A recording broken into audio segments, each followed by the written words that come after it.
যখন তুমি নিজের রক্তের মানুষের দ্বারা কষ্ট পাবে, তখন তুমি একবার নবী ইউসুফ আলাইহিস সালামের কথা মনে করো। তিনি কিভাবে নিজের ভাইয়ের দ্বারা প্রতারিত হয়েছিল। যখন তোমার বাবা মা না বোঝে তোমার বিরুদ্ধাচরণ করে, তখন নবী ইব্রাহিম আলাইহিস সালামের কথা মনে করো। তার বাবা তাকে আগুনে নিক্ষেপ করায় ভূমিকা রেখেছিল। যখন তুমি সমস্যা থেকে পরিত্রাণের জন্য কোনো পথ পাবে না, তখন ইউনুস আলাইহিস সালামের কথা ভেবো। তিনি কতটা সময় তিমি মাছের পেটে আটকা পড়েছিল। যখন তোমার নামে কেউ মিথ্যা অপবাদ ছড়িয়ে দেবে, তখন মা আয়েশা রাদিয়াল্লাহু আনহার কথা মনে করো। তার নামে পুরো শহর জুড়ে কুৎসা রচনা করা হয়েছিল।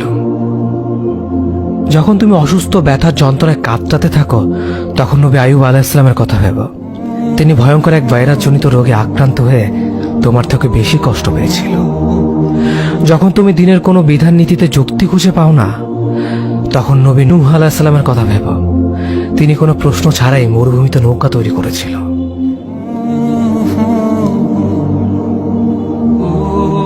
যখন তুমি আত্মীয়স্বজন, পরিবার, বন্ধু বান্ধবের কাছে হাসির পাত্রে পরিণত হও, তখন তুমি শেষ নবী হযরত মুহাম্মদ সাল্লাল্লাহু আলাইহি ওয়াসাল্লামের কথা ভেবো।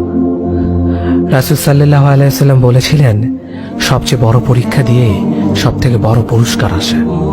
যখন আল্লাহ কাউকে ভালোবাসেন, তখন তাকে পরীক্ষা করেন, এবং যে এই পরীক্ষাগুলো মেনে নেয়, সে আল্লাহর সন্তুষ্টি অর্জন করে। আর যে অভিযোগ করে, সে তার ক্রোধের পাত্র হয়। হে আল্লাহ, তোমার কথা মনে করা, তোমার প্রতি কৃতজ্ঞ হওয়ার এবং তোমার ইবাদত করার তৌফিক আমাদের দান করো। আমিন।